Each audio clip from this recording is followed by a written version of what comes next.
आध्यात्मिक जीवन में प्रीति का अनुभव जी और सांसारिक जीवन में अप्रत्यक्ष माध्यम जैसे कला, संगीत के माध्यम से जी तथा निसर्ग दर्शन से आने वाला अथवा किसी प्रभावशाली व्यक्ति के संपर्क में आने से कंपित करने वाला अनुभव प्रशब्दी में रूपांतरित हो सकता है।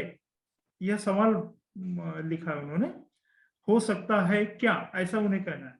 हाँ, धन्यवाद। सुना हाँ, मैंने। उसके बाद के भी बता देता हूँ क्योंकि वो रिलेटेड है।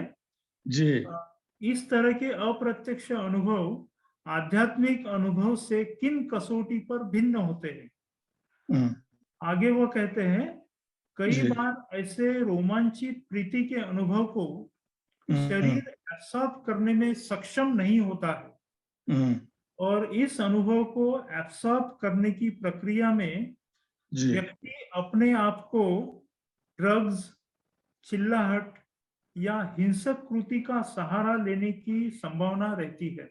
जी ऐसे अनियंत्रित शारीरिक अनुभव को प्रश्रब्दी में किस तरह स्थापित कर सकते हैं।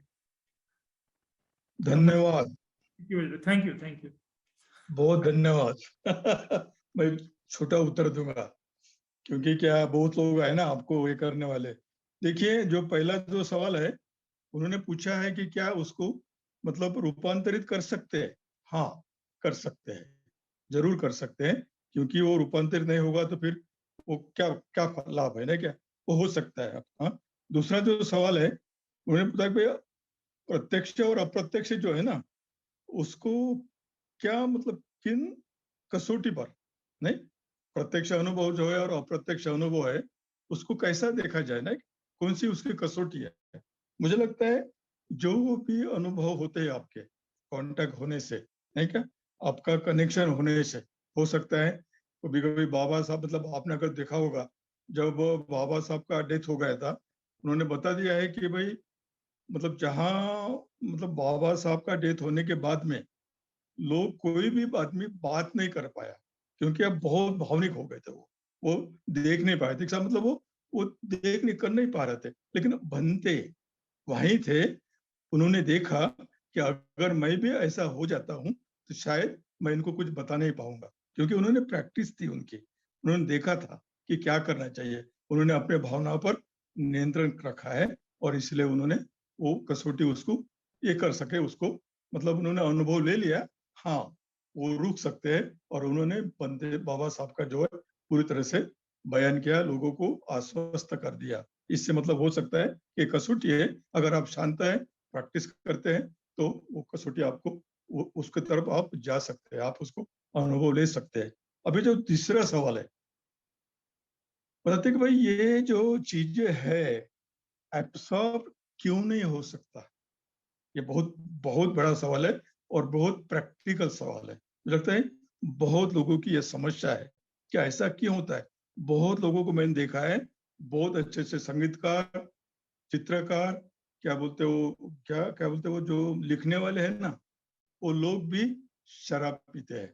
इसका कारण ये है क्योंकि जो एकाग्रता उनको गाना बोलने से या संगीत बजाने से या कुछ लिखने से या चित्र निकालने से मिलती है, वो एकाग्रता वो ज्यादा समय तक टिका नहीं सकते, इसलिए उनको कठिन जाता है। लगा भाई वो अनुभव जो था अभी मैं नहीं जी सकता हूँ, वो अनुभव बहुत कम समय का था, लेकिन अगर उसको एब्सॉर्ब करना है, जैसा कि मैत्रीवीर नागार्जुन ने बताया है कि भाई संसार का कोई निर्माण करता नहीं है, जैसा कि बाबा साहब ने बताया है कि भाई देखिए, बाबा साहब ने 22 प्रतिज्ञा दी है, उसमें बताने का प्रयास किया है कि सिद्धार्थ गौतम इस दुनिया में आए हमारे जैसे ही आए हैं, है ना। वे ना किसी अवतार थे, किसी भगवान के अवतार थे, इसको मान लेना चाहिए। वो ना किसी के पुत्र थे, इसको भी समझ लेना चाहिए। और ना किसी के दूत थे, इसको भी समझना चाहिए। और ना भी वो परमेश्वर थे, जैसा कि हम समझते हैं कि भाई हमारे जैसा ही उन्होंने जन्म लिया है, इसी संसार में आए, ऐतिहासिक थे, इसको मान लेना बहुत आवश्यक है। इसका मतलब ये होता है, अगर ये लोग सही में आचरण करते हैं, अगर इनको बुद्ध समझ में आ जाते हैं, समझ में आना हो सकता है, उस पर भाषण देना भी हो सकता है, लेकिन उसको आचरण में आके देखना चाहिए कि क्या सही में मैं, जैसे बाबा साहब बोलते हैं, मैं मार्गदाता समझता हूँ बुद्ध को। अगर वो समझते हैं कि भाई हाँ मार्गदाता है, अगर वो समझते हैं मैं मेरे कारण दुखी हूं, तो शायद उसका अनुभव आ जाता है कि हाँ मैं मेरे कारण दुखी हूं, दूसरे के कारण दुखी नहीं हूं। लेकिन ये भी चीज मैंने देखी है, लोगों को मिलके अब शिविर में जाके लोग ज्यादातर अपने दुख के लिए दूसरे को दोष देते हैं। बड़े बड़े लोग, बड़े बड़े डॉक्टर भी ऐसा ही समझते हैं कि भाई ये उनके कारण मैं दुखी हूं, लेकिन ये गलत है। अगर आप अनुभव लेते हैं, अगर आप देखते हैं, तो आपको पता चलेगा आप अपने कारण ही दुखी है। उदाहरण के लिए, अगर कोई भी आपको संपर्क होता है, कांटेक्ट होता है, किसी ने आपको गाली दी है, तो हो सकता है आपको बहुत दुख हो गया, गुस्सा आ गया।